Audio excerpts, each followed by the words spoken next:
אני אדבר קצת היום באמת על חרדות. זה נושא בפני עצמו, אני רק אגע בכמה נקודות כדי להיכנס מתוך הנושא הזה להרבה מאוד נושאים אחרים. וכשאני אומר חרדות, אדם בעיקר מפחד משלושה דברים. הדבר הראשון, הוא מפחד שדבר שהוא מאוד רוצה אותו, שהוא לא יקבל אותו. דבר שני, אנחנו מפחדים שדבר טוב שיש לנו, חס ושלום, שלא יילקח מאיתנו. והפחד האחרון, המצוי ביותר, זה שאנחנו מפחדים שדבר לא טוב יקרה לנו. איך מתמודדים עם זה?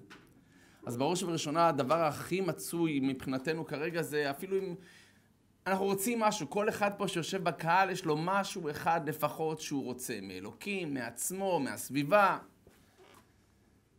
מה אדם מחפש יותר מכל בחיים שלו? אתם יודעים? מה אדם רוצה יותר מה אתם רוצים? מה אתם נגיד, אם אתם מתפללים לקדוש ברוך הוא, מה אתם רוצים? אהבה? אוקיי. יציבות. אז בואו נגדיר ככה. בריאות. בסדר? אני מתחיל מהקל לכבד. בריאות, יציבות, אהבה. עכשיו, למה אנחנו רוצים את הדברים האלה? למה אנחנו רוצים בריאות? נו, אתה בריא, כמו שור, אריה, אבל אשתך נוגחת לך, או הבעל שלך, שבריא זה, מוציא לך את הנשמה, מוציא לך כבר.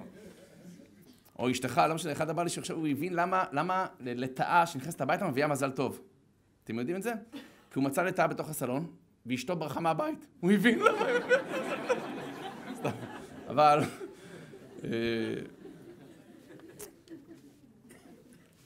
לא, אתה יודע, אנשים לפעמים מאכזבים אותך.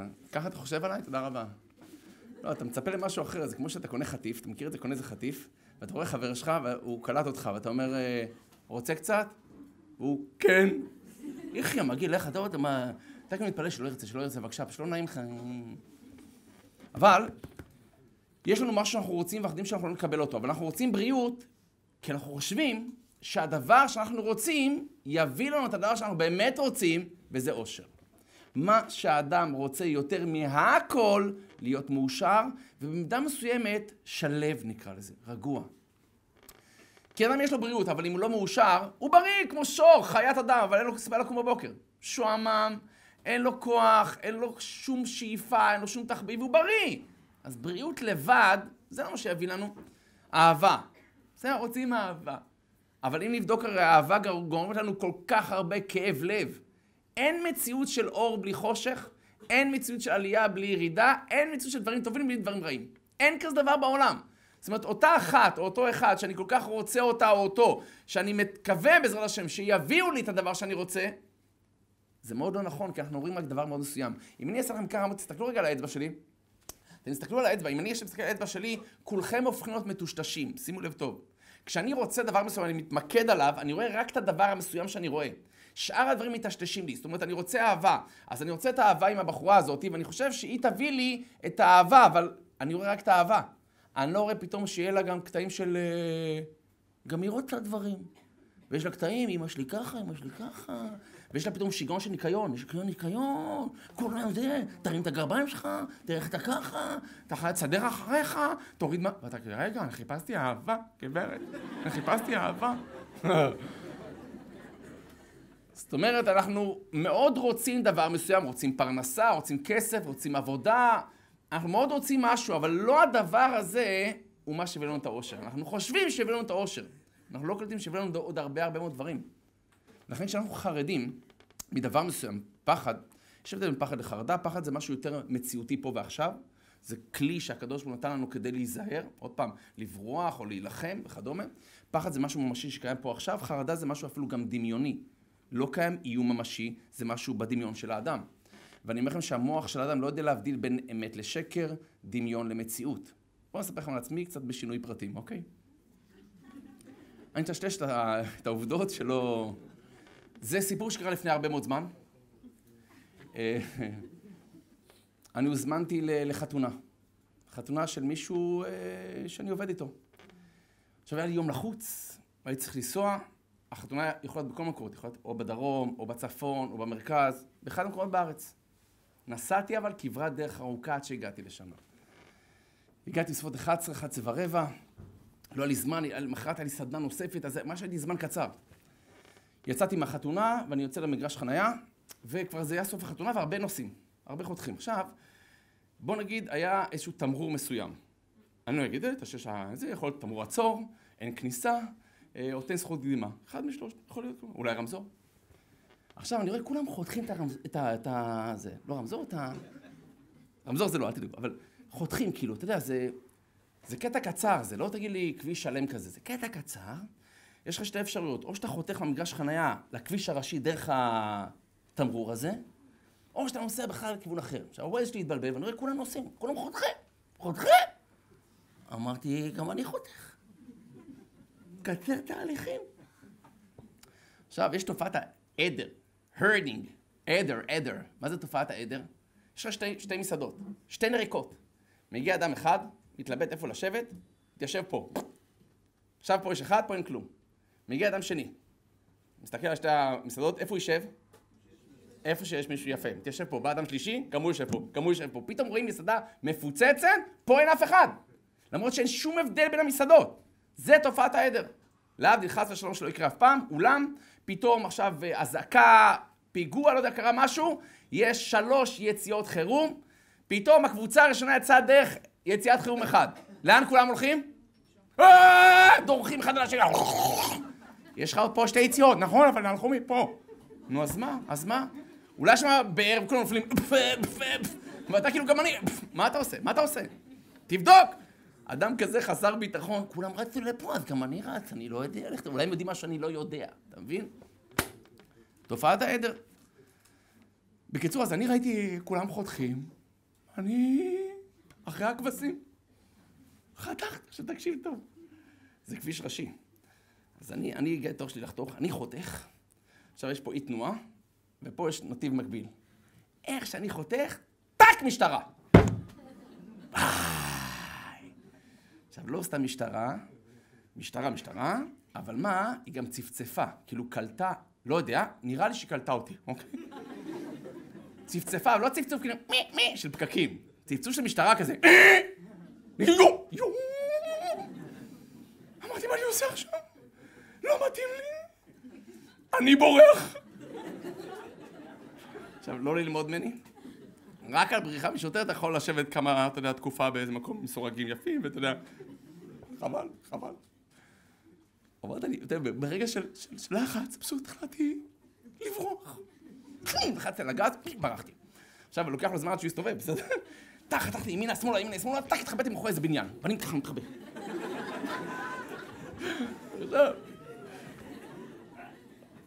עכשיו, שימו לב, תבינו שזה הכל בראש שלי. יכול להיות שהשוטר בכלל לא ראה אותי. ויכול בכלל שזה סתם תמרור מימי הבריטי, מותר לעבור שם, חבר'ה, מותר לעבור, זה לא עבירה.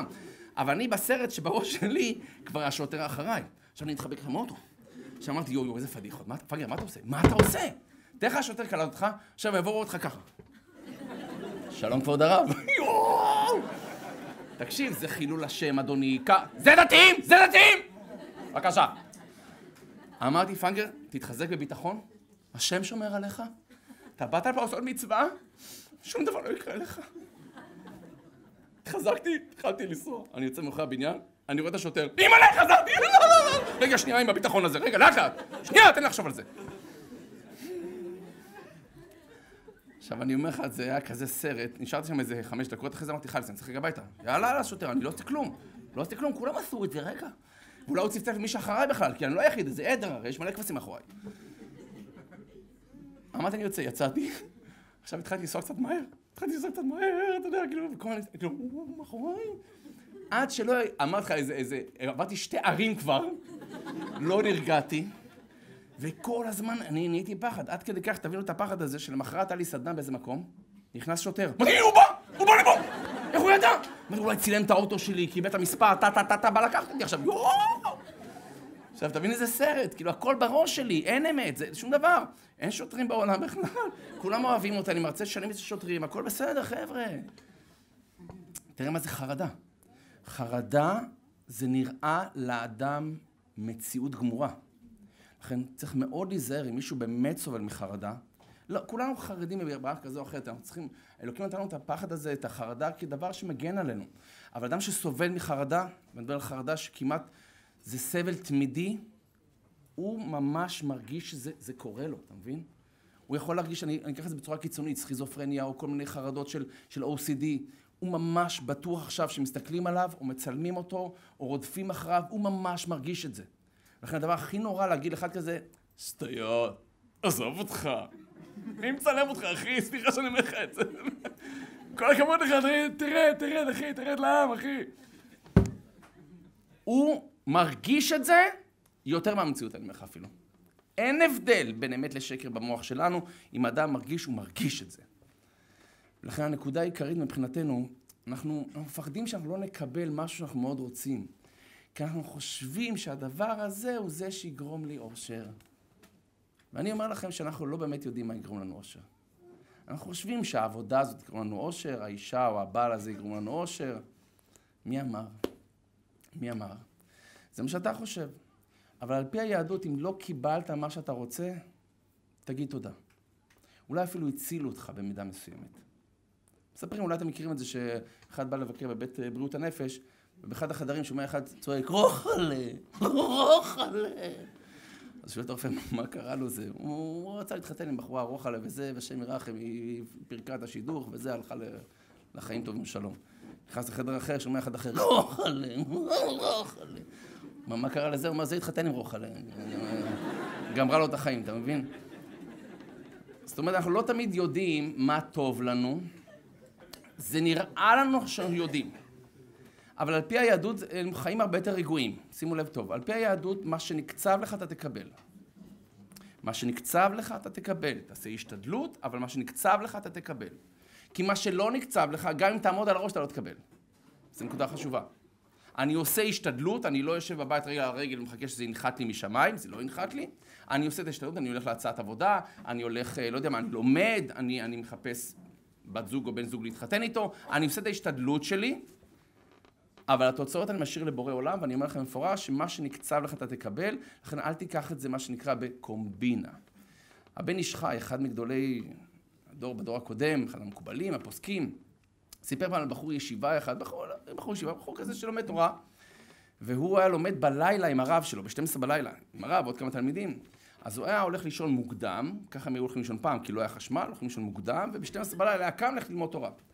שכנה שלו, בכמה בנים לידו, הייתה אלמנה צעירה, מאוד מאוד עשירה, מאוד עשירה.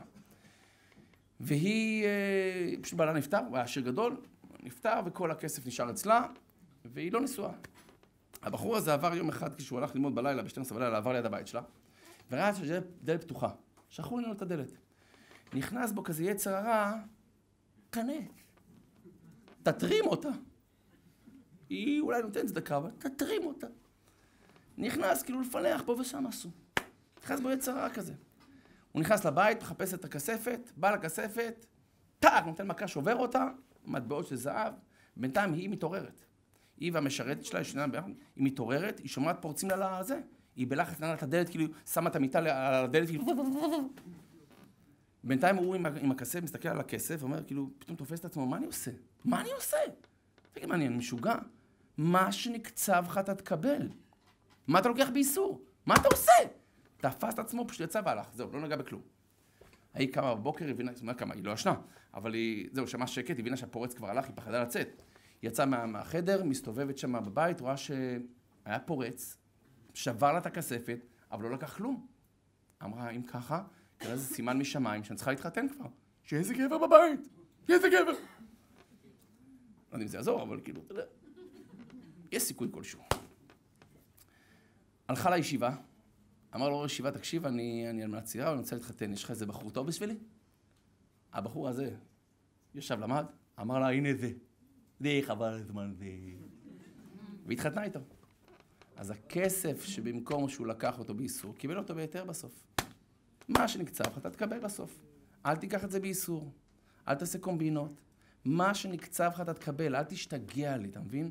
כי אדם כל כך רוצה איזה משהו, שהוא כבר לא רואה בדרך שום דבר. כי אנחנו אוהבים לקבל דברים בקלות. לצערנו הרב, אנשים אוהבים דברים בחינם. מה הכוונה? אני זוכר שהייתי בארצות הברית, איך קראו לחנות הזאת, בן אנד ג'ריז, אני לא זוכר. היה שם גלידות, והם עשו כזה השקה של גלידה חדשה, וחילקו גלידה חינם. אתה יודע איזה תור היה? אני אומר, מפה עד נתניה. אנשים מרגיעים, שלא תגיד הומלסים מחכים לגלידה, אני מדבר לך אנשים גם שיושבים טוב, גלידה בחינם. הגלידה הזאת שווה, בכסף שלנו זה היה $2.95, בוא נגיד, לא יודע מה, 10 שקלים, בסדר? אם היו מחלקים שם 10 שקלים, גם היה כזה תור לפי דעתך? הרבה פחות. למה? מה קורה שם? קוראים חפץ בחינם, מה זה עושה לנו? תקשיב את המחקר שאני ראיתי, מאוד מעניין. אני מציע לכם עכשיו 2 שוקולדים. שוקולד אחר, אחד, כדור שוקולד עסיסי, אבל משהו טוב כזה. פה כדור אחד, פה קוביית שוקולד אחת. המחיר של הכדור שוקולד 25 סנט, של הקוביית שוקולד סנט אחד. מה אתה רוצה לקנות? כדור עסיסי ב-25 סנט, או קובייה אחת בסנט. איך אני אבחר? אני אעשה שיקול כלכלי. האם שווה לי להשקיע עוד 24 סנט כדי לקבל את ההנאה היותר גדולה של הכדור? האם ההנאה, ההפרש בין ההנאות של הקובייה לעומת הכדור, האם זה שווה 24 סנט או לא? יופי. ולכן רוב האנשים בדרך כלל הולכים לכיוון הכדור. שווה לי את ההשקעה הזאת למקור, מה זה קוביית שוקולד? מה יקרה אם אני עושה עכשיו הנחה של סנט אחד? מוריד את שניהם בסנט אחד. זאת אומרת שהקוביית שוקולד עכשיו היא בחינם, והכדור שוקולד ב-24 סנט. מה אתה לוקח? את הקובייה. נכון? אבל זה אותו יחס הרי בדיוק. גם פה וגם פה אני צריך כביכול להשקיע עוד 24 סנט כדי לקבל הנאה גדולה יותר. ברגע שיש משהו בחינם, אדם מסתנוור. לא אכפת לו כלום, מה שנקרא. הנה, אני מוכר ספרים. בואו אני אתן לכם טריק. מכירה אינטרנטית. אני מוכר לחול, וזה הולך ככה. הספר כולל משלוח עולה $20. בסדר? בגדול, $15 זה הספר, ו$5 משלוח. סך הכל, $20, נכון? יש לי 3 אפשרויות איך למכור את הספר. אפשרות אחת, הספר ב$10, ומשלוח $10. אפשרות אחת. אפשרות שנייה, ספר ב$20, משלוח בחינם. אפשרות שלישית, ספר בחינם, משלוח $20. האפשרות הראשונה של $10, ספר $10 משלוח, אף אחד לא לוקח. האפשרות השנייה, ספר $20 משלוח בחינם, אוקיי, נשמע סבבה. ספר בחינם? רק משלוח? תביא! ראית? זה בדיוק אותם $20. אני ארוויח אותו דבר. אדם שומע משהו בחינם, מתבלבל. כי אדם לא אוהב להשקיע, אתה מבין? אדם לא אוהב להשקיע. ואנחנו צריכים להבין שבעולם שלנו, אתה חייב להשקיע. כי אם לא תשקיע, אתה תשקע. בכל דבר בחיים. ואם אמרתי זוגיות, בוא ניגע בזה קצת. כתבתי לעצמי את זה, 4 מיומנויות. שאדם צריך שיהיה לו בתקשורת זוגית נכונה. ואם אין לו אפילו אחת מהן, הסיכוי הוא קשה. אני אומר לכם, באמת הסיכוי הוא קשה. בדור שלנו זה בכלל, אני אומר לכם, די מפחיד. אדם אפילו נכנס באמת לייאוש כבר, אין לו... היה רעידת אדמה לא מזמן באיראן. שמעתי שמשרד הביטחון פנים פרסם שחס ושלום שלא תהיה רעידת אדמה, אבל כל אזרח יצטייד בנקניק קבנוס, שים אותו בפריזר, שאם יש רעידת אדמה, יפתח את הפריזר, ייקח את הנקניק קבנוס, זה יעזור לכלבי גישוש למצוא אותו. סתם, חס ושלום. כאילו אתה מרגיש כאילו, אחי, המצב על הפנים, אוקיי? ואתה רוצה לשנות משהו, אבל מה אני יכול לשנות? אתה משנה את הדברים הלא נכונים. היה אחד, קראו לו משה פלוצקה. עכשיו, כולם צחקו עליו, אתה מבין? כולם ירדו עליו. החליט, אני משנה את זה. משנה את השם, הלך למשרד הפנים, שנה את זה לשלמה פלוצקה. אתה צריך לדעת מה אתה משנה, אח שלי. ולכן, בוא נשנה דברים קטנים, אבל שווים הרבה. 4 מיומנויות של תקשורת. האחת, צריך לדעת להביע רגשות שליליים בצורה בונה. מה הכוונה? כל אחד שבזוגיות, כל אחד שיש לו הורים, כל אחד שיש לו ילדים, בשלב מסוים ירצה להגיד להם, אתם לא בסדר. איך אומרים את זה? אולי נשתוק, אולי לא להגיד בכלל. כדאי, אתם חושבים? זה עניין של זמן עד שזה יתפוצץ, אתה מבין? סיפר לי מישהו, אשתו קצת קודחת בו. הוא מתאבק, הרב, אני מבליג. עד שיום אחד, כאילו, היא לחצה לו על איזה נקודה טיפה יותר, פשוט התעצבן. הוא אמר, הוא לקח את הסבון כלים, בא לה, היא בישלה איזה משהו.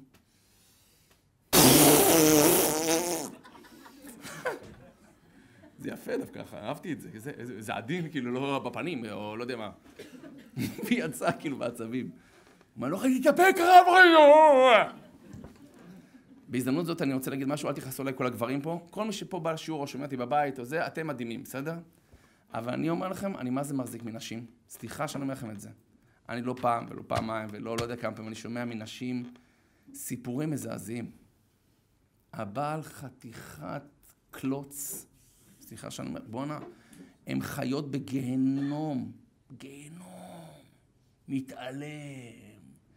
פוגע, מזלזל, חי בפלנטה. עכשיו, הוא לא עושה את זה מרוע לב.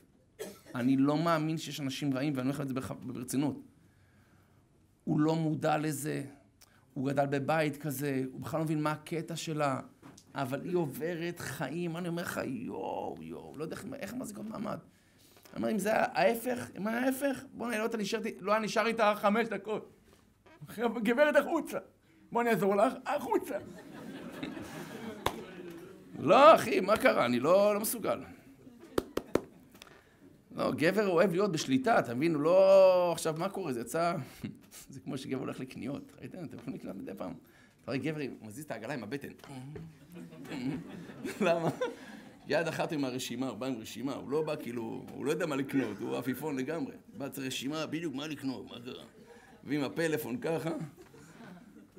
המקום היחיד שאני יודע מה אני עושה זה הירקות והפירות. נכון? שם אתה יודע כל דבר מה זה.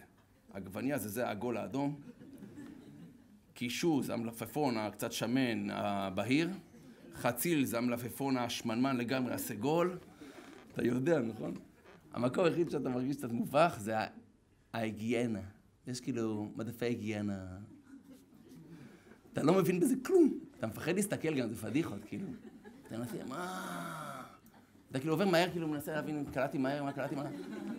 אתה מתקשר, כאילו, מה רציתי? איזה צבע זה צריך להיות, מה? גבר אוהב להיות בשליטה, אתה מבין? להבין כאילו מה קורה. נשים צדקניות. באמת אני אומר לכם, זה... אנחנו צריכים לטפס, באמת, אני אומר לעצמנו, כל אחד ירד מהאגו שלו, תפסיק לחשוב שאתה מבין משהו, אל תיקח את זה אישי, תכף נראה לאט לאט, בסדר? נקודה ראשונה. אין זוג, אני אומר לכם, שאין לו רגשות שליליים ביניהם. אין כזה דבר, אין מציאות שאתה תחיה עם בן אדם, ולא בשלב מסוים תהיה כאילו, אתה יודע, מלא עליו, מה שנקרא. אין כזה דבר, בחיים. גם החבר הכי טוב שלך, לא משנה, תגור איתו, תחיה איתו, בשלב מסוים, יש לי מה להגיד לו, אוקיי. וחז"ל אמרו לנו, תוכיח את עמיתך, ולא תישא עליו חטא. זאת אומרת, יש לך משהו לא טוב להגיד לשני, תגיד, אל תשמור את זה בבטן, רק תחכה, בוא נראה איך להגיד, לאט לאט, לא עכשיו, אוקיי, נתחיל להגיד לו עכשיו. אם הייתי עובד ברבנות, זה משתלם, אבל אל תחכה. קודם כל, תוכיח את עמיתך, אבל לא תישא עליו חטא. מה זה לא תישא עליו חטא? אל תגרום לו צער, אל תגרום לו ביזיונות, אל תגרום לו אחרי זה לעשות שטויות, כי ברגע שאתה מוכיח אותו, הוא מקבל הרגשה, ככה, וואלה, אין בה, בסדר, תאמין לי, וואי, אני שורף פה את כל המדינה, שורף. אל תגרמי לו, אל תגרום לה לעשות אחרי זה שטויות. לצערנו הרב, אני אומר לך, אנחנו לפעמים, בכוונה אני אעשה לו, אני קומבו. היא עושה דברים אחרי שהיא מצטערת בעצמה. צריך מאוד להיזהר. גם אם אנחנו אומרים משהו לא טוב לשני, תבינו, אנחנו עושים עכשיו זריקה. והיא לא נעימה, היא כואבת, צריך מאוד להיזהר, מאוד להיזהר. אז קודם כל, ברור שיש כזה דבר. עד כדי כך שחז"ל אמרו, אל תשנא אחיך בלבביך. מה זה אל תשנא אחיך בלבביך? אז כאילו בחוץ מותר לשנוא? לא, אפילו בלב אל תשנא. זאת אומרת, אם יש לך משהו בלב על השני, עדיף שתדבר איתו על זה. בסדר? עדיף שנדבר על זה. כמובן מתי ואיך, תכף נראה. אבל קודם כל, אני לא יכול להשאיר את זה יותר מדי זמן בפנים. כן, לא על כל דבר קטן לדבר. לא כל דבר שהוא עושה, שנייה, הרב פרנגר, מה לדבר על זה? שב! ואז כל ערב, הנה, זה נו, תרביצי לי. נו, תתחילי, הרב פרנגר שלך, יאללה, תאמין לי. לא על כל דבר קטן, אבל כשמצטבר משהו, ולא להרגיש שאנחנו כבר מלאים לגמרי, אנחנו רוצים לשתף את השני בקושי שלנו. שימו לב טוב. אז נקודה ראשונה. קודם כל, לא לעשות את זה מתוך אגרסיביות או כעס. דיברנו על חרדות. אף פעם לא מחבים רגש שלילי עם רגש שלילי אחר. זו נקודה מאוד חשובה. זאת אומרת, למשל, אדם שסובל מחרדה, אם הוא יתעצבן על עצמו, למה אתה עושה, מה אתה מפחד, שטויות, הוא יכעס על עצמו ויהיה אגרסיבי, החרדה רק תתעצם. לא מתמודדים עם רגש שלילי, עם רגש שלילי אחר. להתמודד עם רגש שלילי רק עם רגש חיובי. זאת אומרת, אם עכשיו אני הולך להגיד משהו לא טוב לשני, אני חייב להיות במצב יחסית טוב. אני רוצה לגשת בצורה של אהבה. אני רוצה לגשת בצורה של אכפתיות. לא כדי התרסה או כעס או עצבים, אני אפסיד בזה. אני אפסיד. נקודה ראשונה, לא לבוא עם מטען כזה של שליליות. דבר שני, לא לפגוע ולא לזלזל. אנחנו נוטים לזלזל בשני וזה מאוד פוגע. לא לזלזל, לדבר, כאילו אתה מדבר עם מישהו מאוד מכובד, ותחשוב, תשקול את המילים שלך. אל תגזימו. אנחנו נוטים להגזים. תמיד אתה לא עוזר לי, אוקיי? אף פעם לא עשינו משהו ביחד. אף פעם, אף פעם. לא אכלנו ארוחת ערב לפני דקה. אף פעם. ההכללה הזאת, ההגזמה, היא נותנת הרגשה כאילו אין לי מי לדבר, בסדר? אתה מרגיש כאילו, לא, אבל אמרתי לו את כל מה שהיה לי על הלב. לא להגזים, זה נותן הרגשה לשני, יאללה, עזוב אותך, אין תקנה. אם אני אף פעם, אז אף פעם, בסדר? אז גם מה שעשיתי זה לא מוערך ולא שום דבר, אז יאללה, סי. אימן. טוב. סתם. בקיצור, אני מאוד אהבתי את אבא שלה, יאללה, אבא, נחום אימן. טוב, בקיצור. אז הנקודה הראשונה לא להגזים, לא לתת הרגשה שאין סיכוי. לא לתת הרגשה שאין סיכוי. אל תהפכו לקורא מחשבות. אני יודעת למה אתה עשית את זה. את יודעת? יופי, אשרייך. אז מה אתה ממני עכשיו? א', גם אם את צודקת, או אתה צודק, בסדר? אין בעיה, אתה קורא מחשבות, את קוראת מחשבות, אשרייך, הנה רנטגן, תעברי, הנה אני פה, בבקשה, תעשי מה שאת רוצה, הנה. זה מתנשא. לא, אני יודעת בדיוק מה אתה התכוונת, שאתה... יאללה, עם האף שלך. ואולי את טועה, אולי אתה טועה. תן לשני להסביר את עצמו. אל תקפוץ למסקנות, ואתה בטוח שהוא עשה. ואני אומר לך, אנשים שקצת יש להם ביטחון עצמי נמוך, הם מאוד מנפחים. הוא בכוונה עושה לי את זה. הוא בכוונה מתעלם ממני. הוא בכלל לא אוהב אותי. הוא לא זה איתי. הוא לא רוצה אותי. הראש לו בכלל משהו אחר. זה לא נכון. לא נכון. את קוראת את המחשבות שלו, הוא לא אמר את זה. וגם הוא אמר את זה, הוא אמר ברגע של עצבים, שהוא לא התכוון, והוא ביקש חזר סליחה. הוא לא מתכוון, זה הצבנת אותו, אז אמר, כן, וגם אני לא רוצה, לכי, אמא שלך וכולם. תשתמשי במילה אני, לא אתה. או תשתמש. כשאתה בא להתקיף את השני, אל תגיד לו, אתה, את. תגיד אני. זאת אומרת, במקום להגיד, אתה אף פעם לא לוקח אותי לקזינו? לא. מה? אתה אף פעם לא לוקח אותי כאילו לשיעור תורה. תגידי לו, אני מה זה רוצה שנלך ביחד לשיעור תורה? זה נשמע אחרת לגמרי. אשר אתה אף פעם לא לוקח לשיעור תורה. אז לקחת ולהאשים את עצמנו, כאילו, אני צריכה, תעזור לי. אני צריכה אותך. בא לי לעשות לך הליכה, אני רוצה את זה, אתה מבין? לא אתה אף פעם הולכתי להליכה, ואני רואה זוגות אחרים, אוקיי, אני רואה. זה גבר שונא, תקשיבי טוב. ברגע שאת משווה אותו למישהו אחר, חבל לך על הזמן. הוא מקבל ג'ננה, מה שנקרא. אפילו שאת מזמינה איזה שיפוצניק הביתה, אני אומר לך. למה לא אמרתי? הייתי מסדר את זה. שנתיים זה לא זז. הוא התכוון לסדר את זה כבר שנתיים. את תקראי לי זה שיפוצניק, ומה זה ייפגע? כאילו, האגו שלו נפגע, אין בעיה, יאללה, שיסדר את זה, אין בעיה, תחתני איתו. מי התכוון להתחתן איתו בכלל? המפגר, מי דיבר על זה בכלל? מה זה קשור? מכוער בכלל? מה אתה שיפוצניק? אני התחתנתי עם שיפוצניק? לא, הביטחון העצמי שלו ירד בשנייה. יאללה, תחתני איתו וזהו. את רוצה אחד כזה? בטח, לא. לא, גבר האגו שלו באמת, הוא על הפנים. הוא רק חושב שהוא לא מספיק בסדר, זהו. כאילו מרגיש, יאללה, אני על הפנים, תאמין לי. לא, היא לא חושבת שאני... אז אמרנו להימנע מהכללות. אבל שק הצד השני של המטבע, בסדר? אז אשתך, בעלך, קצת יורים עליך עכשיו, אוקיי?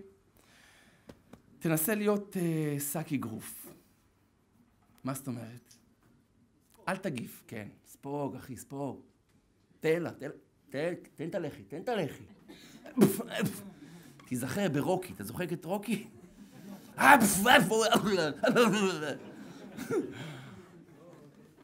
תן לו, אל תפחד, אל תפחד.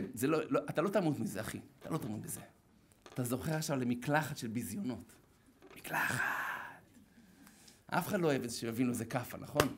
מכירו את זה, אז שני חבר'ה בקולנוע. אחד מולם היה קריח לגמרי. כאילו, הקרחת דורשת קפה כזה. דורשת.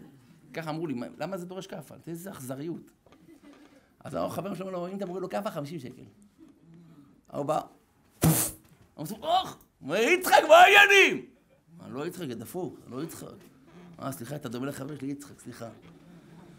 טוב, אחרי רבע שעה, אם נתן לך עוד 50 שקל, נביא לו עוד קפה? תביא 50 שקל. יצחק, מה העניינים? אני לא יצחק, מכוער, מגיע עוד אחד לפרק אותו, תזהר. עבר לשבת למעלה. אמר לי, תביא לי 200 שקל, מוריד לו עוד אחת. הוא אין לך אומץ, תביא 200 שקל. הוא עולה למעלה בשורה האחרונה. יצחק, מה יש? מישהו למטה בדיוק דומה לך, תביא לי, אתה גם כן. יש כאלה, יש לאנשים רעיונות, אני אומר לכם. הייתי בהרצאה באיזה עיר במרכז, צריך להגיד לי איזה, אז הוא אמר לי, הרב, תגיד לי, מחשב קטן זה מחשבון, וילד קטן זה ילדון, הסבא קטן זה סבון? הוא אומר לי, הרב, לא היה לי כסף לטוס לחול, אז טסתי לחול קטן, חולון. חמוד. ברור שיותר קל להגיד מה שכואב לנו, מאשר לשמוע את השני מה כואב לו. יקיריי, בדיוק כמו שלך יש מה להגיד לשני, ולמרות שתגיד לי, הרב, אבל אני לא אומר. אתה שונה ממנה. היא טיפוס שצריך לשתף. היא לא יכולה לשמור את זה כמוך, בסדר? אתה נהיה אדיש, כאילו... היא לא יכולה להיות אדישה, אוקיי? אני רוצה לאהוב אותך, אני רוצה. היא משחררת עליך? תהיה גבר, אחי, אל תפחד. אני אומר את זה לעצמי, לא אליכם עכשיו. אל תחזיר, שקט. זה כואב. היא נכנסת בך בנקודות הרגישות. אתה מרגיש אפס, מקק. הכי חזק. אל תגיב. תן לה לדבר, תן לה, אחי, אתה גדול אם אתה עושה את זה. אתה גדול. אל תענה כלום. למה? אם אתה עונה, אתה בעצם נותן לה הרגשה, אוקיי, סיימת! יש לי מה להגיד עכשיו. הנה, אתה מבין, אתה רוצה להרים את עצמך. לא.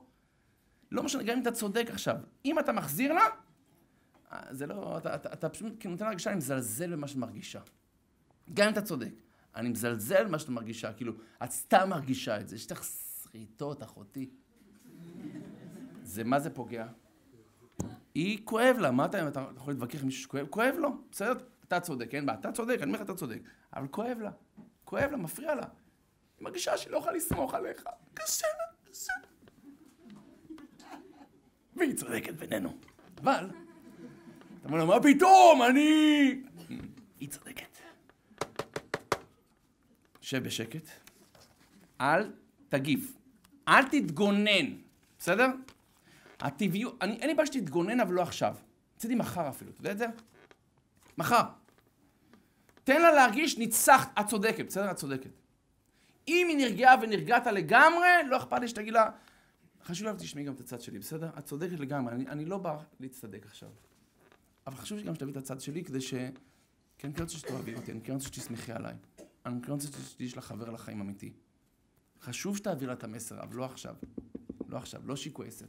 לא שהיא עצבנית ולא שהיא התפרצה עליך. תן לה, תהיה בשקט. נהדר. חז"ל אומרים את זה, אל תרצה את חברך בשעת כעסו. מה זה אל תרצה את חברך בשעת כעסו? כשאדם כועס, זה לא הזמן לרצות אותו עכשיו, להרגיע אותו, מה שנקרא. כי עכשיו הוא עצבני, בסדר? שום דבר שתגיד, לא, הוא לא מקבל. גם אם זה כביכול, מה שאתה אומר, בסדר, זה מה שאתה אומר, אני לא מאמינה בזה. פשוט לא מאמינה בזה, אוקיי? יופי. אז זה השלילי. החיובי, שני דברים בקטנה. האחד, תביעו רגשות חיוביים בלי מעצורים. אם יש לך משהו טוב להגיד, אחי, אל תחשוב פעמיים אפילו. תגיד. כל דבר קטן, תגיד לה, תגידי לו. לא, הוא יודע את זה, אני לא צריכה להגיד לו את זה. תגידי לו את זה, תגידי לו. כל דבר קטן. זה כיף לחיות בבית כזה, תדעו לכם. איזה הרגשה מקסימה זה אם אתה מרגיש שמעריכים אותך. מי מאיתנו לא רוצה את זה? מה אנחנו כבר מבקשים? עזוב אותך כסף, עזוב אותך קריירה, עזוב אותך בריאות. אתה רוצה, זה חשוב, אבל אתה רוצה שיעריכו אותך. אתה רוצה להרגיש אהבה. מה זה אהבה?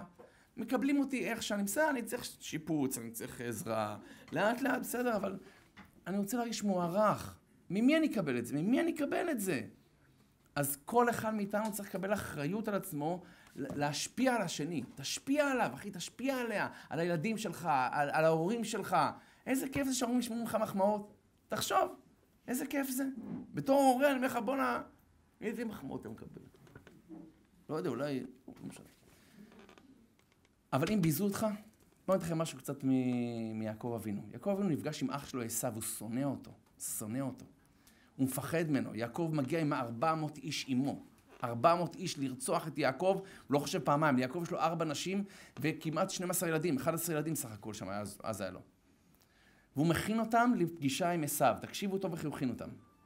ראשונים, הוא שם את השתי שפחות שלו, זלפה ובלהה, והבנים שלהם. אחרונים, זה לאה והבנים שלה. ואחרונים, רחל ויוסף. כך אומר את הפסוק. אני אקרא את הפסוק ותבינו את הרעיון. מפה אתם תלמדו פה כמה דברים שאתם יודעים ואתם לא ידעתם שזה מפה. כתוב ככה, וישם את השפחות ואת ילדיהן ראשונה, שתי השפחות, בלהה וזלפה והבנים שלהם ראשונות, ואת לאה וילדיה אחרונים, אנחנו נקראים אחרונים, the last one. אחרונים זה אחר מישהו, בסדר? ואת רחל ויוסף אחרונים. ורש"י אומר, אם תסתכלו ברש"י במקום, אחרון חביב. המשפט שאנחנו מכירים, אחרון חביב, מפה, בסדר? באמת אני אומר לכם, זה אחרון. למה אחרון חביב? אחרון חביב. מה זה אחרון? אז אמרנו, כי החביבים אצל יעקב היו רחל ויוסף, הם אחרונים. למה הוא סידר אותם ככה? יש ספר נקרא דברי יחזקאל של האדמו"ר משינוע, אחד מהצדיקים בדור הקודם. הוא שואל למה, הרי הוא מתכונן למלחמה. הוא הולך לפגוש פה עכשיו בגדול את נסראללה. בסדר? בגדול. נו, עכשיו הוא ירצח, מי שראשונים, הוא ירצחו ראשונים. למה אתה שם את השפחות ראשונות ואת הילדים שלהם כאילו, יאללה בררה, שימו אותם, יאללה כאילו, שיתחרע עליהם ואנחנו ננצל, חבר'ה. חס ושלום. יש הלכה שאומרת ככה, אין דוחים נפש בפני נפש. מה הכוונה? על פי ההלכה היהודית זה הולך ככה. אם חס ושלום באים עכשיו מחבלים, חס ושלום לא אף אחד מישראל, תופסים קבוצה של יהודים, ואומרים, תקשיבו, אנחנו לא רוצים לרצוח את כולכם, אנחנו יכולים. לא רוצים לרצוח, תביאו לנו אחד מכם. אם נרצח רק אחד מכם, תבחרו מי שאתם רוצים. עוזבים את כולכם. מותר לתת להם אחד או לא? לא. אסור. שירצחו את כולם, אנחנו לא נקריב אף אחד מאיתנו. למה? כן, אף אחד פה פחות שווה מהשני. אין כאילו, טוב, אתה הלך, אתה גם ככה הכי לא מוצלח. מה אכפת לך? תראה את החיים שלך על הפנים. יאללה, לך. לא, תראה, יש פה רופא, יש פה זה. אין ביהדות כזה אחד שווה יותר מהשני, ברמת העיקרון. אין דוחים נפש פני נפש. אני סיפרתי לכם את זה, אבל אני הייתי בניו יורק. פגשתי שם יהודי בשם הרב מייזליש, שאמר לי שסבא שלו היה רב בשואה. הרב מייזליש, קראו לו זיכרונו לברכה, כבר נפטר. ובגלל שהוא רב, אז הרבה באו לשאול שאלות הלכתיות בתוך אושוויץ. אתה מבין איזה שאלות הלכתיות יש שם, זה לא כאילו איך התפילין שלי עכשיו. אחת השאלות ששאלו אותו, זה היה בראש השנה גרמנים, יימח שמם וזכרם, היו לוקחים 500 ילדים להוציא אותם להורג כל יום. מספר, זה גרמנים, יקים, 500, מספר 500. והבן שלו בין ה-500 הללו. הוא בא לשאול את הרב, האם מותר לו לפדות את הבן שלו? כי יש לו כסף. הוא יחביא קצת כסף, הוא יכול לשחד איזה שומר, להציל את הבן שלו, אבל הוא יודע בוודאות שאם הוא מציל את הבן שלו, לוקחים ילד אחר.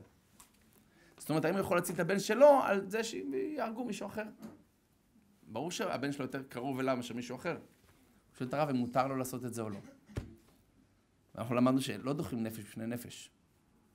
השאלה אם זה ככה, האם השני, כל מיני שאלות הלכתיות, האם השני ודאי יהרגו אותו, או אולי לא, והרב לא רוצה לענות לו. הוא אומר, אין לי פה ספרים, אני לא יכול לענות לך, זו שאלה של פיקוח נפש. ואז אומר לו היהודי הזה, אם אתה לא עונה לי הרב, סימן שזה אסור. כי אם זה המותר היית אומר לי. אם זה אסור, אז אני לא הולך לעשות את זה. וזה היה בראש השנה, הוא אמר, אברהם אבינו עקד את הבן שלו יצחק, כמעט בראש השנה. אני ממש הולך לוותר על הבן שלי ולעקוד אותו. כי מה שאסור, אסור. אז שואל הדברי יחזקאל, איך זה יכול להיות שיעקב שם את השפחות ראשונות? מה, כאילו, אלה פחות חשובות? מה זה הדבר הזה? אין כזה דבר ביהדות. אלא מה התשובה? התשובה הזאת, אם נבין אותה, אולי קצת תעזור לנו קצת לעבור בזיונות אותה בשמחה, כמה שאפשר. הוא עונה כך. יש לנו כלל, והפסוק אומר בשלמה המלך, והאלוקים יבקש את הנרדף. והאלוקים יבקש את הנרדף. אלוקים יהיה לצד מי שרודפים אותו. מי שפחות אהוב, מי שפחות מצליח, מי שפחות רצוי. אלוקים יהיה צמוד אליו, ואומר המדרש, אפילו צדיק רודף רשע, והאלוקים יבקש את הנרדף. אפילו שהצדיק הוא זה שרודף אחרי הרשע, והרשע הוא נרדף, אלוקים יהיה לצד הנרדף. נקודה. למה? כי אלוקים לצד מי שכביכול המסכן יותר, הנרדף, החסר אונים יותר. אמר יעקב אבינו, לצערי הילדים קצת מבזים את הילדים של השפחות. השפחות כאילו הם פחות. הם כל בזיונות, הילדים אחרים צוחקים עליהם, אתם כאילו, אתם הגלגל רזרבי, אתם עם כל הכבוד לכם, לקחו אתכם כאילו על הדרך. אז הם עברו בזיונות. הם שמורות מבורא עולם הרבה יותר. אלוקים צמוד אליהן, אף אחד לא ייגע בהם, אף אחד לא יוכל להרע להן. לאה אחריהם. למה? כי לאה היא גם, אוהבים אותה מאוד, כאילו זה, אבל היא פחות אהובה מרחל. וירא אלוקים כי שנואה לאה, אומר הפסוק. לא שהיא הייתה שנואה ממש, חס ושלום, חסו לחיות, אלא היא הייתה פחות אהובה מרחל. יש כל אחד מהעדיפות שלו, אז בכל זאת הוא רצה את רחל טיפה יותר, הטיפה יותר זה נתן הרגשה ללאה, שכזו צביטה בלב. אני לא הברירת מחדל הראשונה, משקע, אני לא הגוגל כרום. כאילו, לא יודע. אני איזה אקספלורי ישן כזה. אני לא העדיפות הראשונה. ולכן שם אותה שנייה, כי גם עליה אלוקים שומע הרבה יותר. מישהו שם הכי קרוב, אחורנית, זה הרחל. למה? כי אחרון חביב. בגלל שהם חביבים, הם הכי בסכנה. כי בכל אלוקים אומר, אוקיי, עליהם שומרים, אני שומר את אלה שלו. ולכן העבודה שלנו זה לדעת שגם אם אתה מרגיש קצת אשתך ירדה לך, קצת בעבודה נוגחים בך, קצת לא מעריכים אותך נכון, את מרגישה, אני עושה את הכל, הרב תאמין לי, אני עושה הכל. בא לי לקום וללכת פשוט. תדעי לך שבורא עולם הרבה יותר קרוב לך מה שאת מדמיינת בכלל, וזו נקודה חשובה לזכור אותה, גם אם אנחנו מרגישים קצת לא הכי, אלוקים זוכר כל דבר. רחל ויתרה על הסימנים שיעקב נתן לה, בשביל אחותה. מי מוכנה לוותר על בעלה פה לאחותה? לפני החתונה. אחרי החתונה, קחי אותו ואת אמא שלו ביחד, תאמין לי. ככה מצטערת שעשיתי טעות פה. רחל מוותרת, נראה שהיא מפסידה, על פי עדות אין כזה דבר שתפסיד. אין כזה דבר. ויזכור אלוקים את רחל, אומר הפסוק, ויפתח את רחמה, היא הייתה הכרה, היא לא הייתה אמורה ללדת. ויזכור אלוקים את רחל, מה זה ויזכור? וואי רחל, מה קורה איתה? וואי נכון. ויזכור אלוקים את רחל, זכר את מה שהיא עשתה, ויפתח את רחמה. לכן אמרנו 3 חרדות יש לבן אדם. רגע, בוא נסגור את הזוגיות רגע. אז אמרנו, להיזהר איך שאתה מדבר, תהיה שק אגרוף, כאילו אל תגיב. תן מחמאות, בלי בכלל מעצורים. ודבר אחרון, זה דבר מוזר אז, אבל גם שמחמיאים לך, תגיד תודה. קבל את זה באהבה. אל תגיד, לא, את לא מתכוונת לזה. את בכלל לא סתם אומרת כי, מה את רוצה ממני בכלל? נותנים לך מחמאה, מגעיל. לא מגיע לך בינינו, אבל לא, מה? תגיד, תודה רבה. מה זה שימחת אותי? תן פידבק, תראה שאתה אנושי, אבא, תצא מהקליפה שלך, אתה כולך, כאילו, אתה מבין? לא, זה לא יאמן, לפעמים אתה כזה... קוקוס. היה 3 גנבים. תפסו אותם, אמרו לו שמאנשים אותם מידה כנגד מידה, גנבו פירות. מה שהם גנבו, זורקים עליהם. אז אחד גנב מישמישים, רגמו אותו במישמישים. בכה. השני גנב אפסקים, התחיל לצחוק. אמרו לו, מה אתה צוחק? זורקים עליך מישמישים. אפסקים. הוא אומר, השלישי גנב קוקוסים. זו נקודה יפה, כי כשאתה מסתכל, יש חבר'ה יותר במצב יותר גרוע ממני. תביא את האפסקים, אחי, תביא. זו נקודה מעניינת להסתכל עליה. טוב, אבל מבחינתנו, איפה היינו? תלמד לקבל מחמאות. תקבל מחמאות ותגיד תודה, תודה. זה 4 דברים. אמרנו, האדם מפחד מ3 דברים. אחד, שהוא לא יקבל מה שהוא צריך. הדבר שני, שילקח ממנו משהו טוב שיש לו. לא לאף אחד מישראל, אנחנו לא רוצים שילקח מאיתנו שום דבר, אבל תבין את הכלל.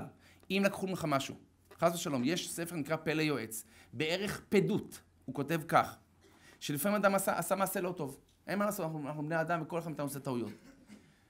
הוא צריך לשלם, מה שנקרא. אז אלוקים נותן לו איזה מכה קטנה, כדי לחסוך ממנו מכה הרבה יותר גדולה.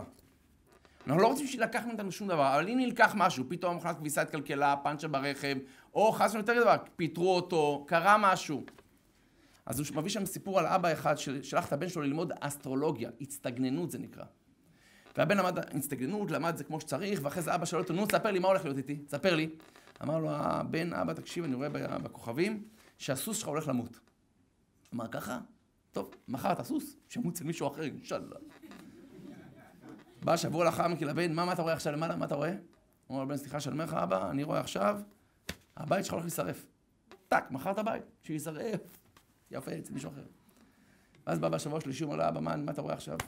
אומר לו, הבן, אני מצטער שאני אומר לך את זה, אבל אבא, אני רואה שאתה הולך למות. אמר לו, הבן, אם הסוס שלך היה נלקח, אז הגזרה אתה מתבטלת על זה. אם הבית שלך נשרף, זה היה מתבטל על זה.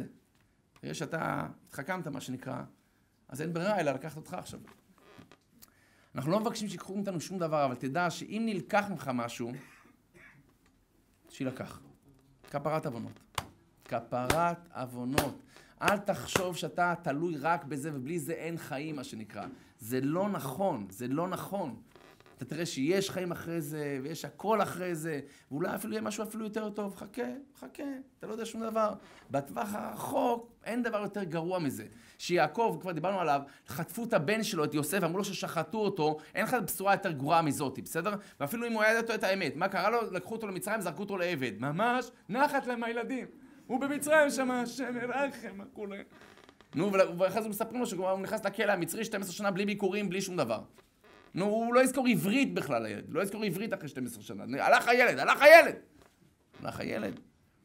לא רק שלא הלך הילד, אלא הוא זכר כל מה שהוא למד איתו, ובאותו יום שנגמר ה-12 שנה שלו, ויריצו מן הבור, הוא נהיה משנה למלך מצרים. יעקב אבינו, בגלל הרעב שהיה בארץ, מגיע למצרים כמו מלך, כי הבן שלו כבר סידר לו הכל, הוא שמה יד ימינו של טראמפ. דאז, כאילו, אתה יודע, ראש, נשיא ארצות הברית, אתה מבין מה זה? הוא היד ימינו של פרעה, מסודר. לך נראה שמשהו לא טוב קרה. אנחנו לא מבקשים דברים לא טובים, חס ושלום, אבל לפעמים הדברים הלא טובים מצמיחים מאיתנו משהו. שלחה לי את זה מישהי, שם שלה זה רחל ססון. לא אף אחד מישראל, אבל תראו מה... אם אתה אימא ל6 ילדים. הבת הבכורה בת 23, ובני הצעיר בן 9 עם תסמונת דאון. הוא אומר, לא אף אחד מישראל, אבל תבינו מה זה בשורה לא טובה. הבשורה שקיבלתי הייתה טראומטית מיד כשיצא התינוק לאוויר העולם, אמרה לי המיילדת, התינוק שלך לא בסדר. הייתי תשושה וחלושה, תחשוב, זה יולדת שהיא לא בדקה לי, לא יודע, בכה בתמימות. חיכיתי לילד בריא, אתה יודע מה זה? מה אתה מחכה? אתה יודע מה זה 9? אנחנו לא מבינים הגברים, כאילו בשקט מה שנקרא. 9 חודשים, ציפייה, קשיים, אתה יודע, כבר לקנות את העגלה, לא לקנות את העגלה, לסדר את החדר, כבר לא לסדר את כבר בגדים, לא בגדים, היא כבר חיה שמה. חיכיתי לילד בריא, ופתאום מהלומה שכזאת, ראיתי את התינוק עם עיניים מלוכסנות. כך נולדו כל הילדים אצלי, מה לא בסדר? כל הילדים שלי טיפה עם כאלה, זה. וכעבור שעה מגיע רופא בליווי עובד סוציאלית, ובישרו לי את הבשורה, התינוק שלך הוא עם תסמונת דאון. נכנסתי להלם, היא אומרת. זו מסה כבדה, זה שוק לעולם עם ישראל. הפתאומיות, בעיות אחרות בדרך כלל לא מתגלות מיד. אתה יודע, אם גם יש לו איזה בום בלב, לא, יש לו איזה משהו, אבל זה מתגלה לאט לאט, בהתחלה אתה שמח, ברוך השם. פה זה על ההתחלה. אני לא יודעת מה יותר טוב, נאמר לנו שאפשר להשאיר את הילד בבית החולים. לא לאף עם ישראל יש מציאות, לא נדון אף אחד, אבל אפשר להשאיר אותו. ויש כאלה שנמסרים לאימוץ אצל משפחה אומנת. אני לא שופט את אף אחד, אך מיד היה ברור לי שהתינוק שלנו מצטרף למשפחה. היה לי קשה, זו מצוקה נפשית קשה. בהתחלה אני לא מאמינה. לא ייתכן. לא, כמו כל תינוק, זה טעות, אתה לא מאמין. ואחר כך מתחילות השאלות, למה זה קרה לי? למה דווקא אני? וזו התמודדות לא פשוטה, עד שמגיעים לקבלה והשלמה. אני אומר את זה לכל אחד מאיתנו, אני אמשיך את הסיפור תכף, אבל לפעמים קרה משהו. לא יעזור שנחיה באשליות, לא קרה כלום. קרה, בסדר. אנחנו נעבור את זה. התהליך הזה היה לוקח זמן. יש נשים שצריכות להיכון אחרי לידה רגילה, כי הכל כל כך רגיש אז. אין פלא שקורה כזו לידה של תסמונת דאון, יש מי שבכי משחרר אותה, יש מי ששיחה עם מישהו קרוב ותומך מסייע לה. ויש תגובות מעצבנות מהסביבה. אנשים באים עם סיסמאות גבוהות. זה נשמה גבוהה. כנראה נשמה של צדיק.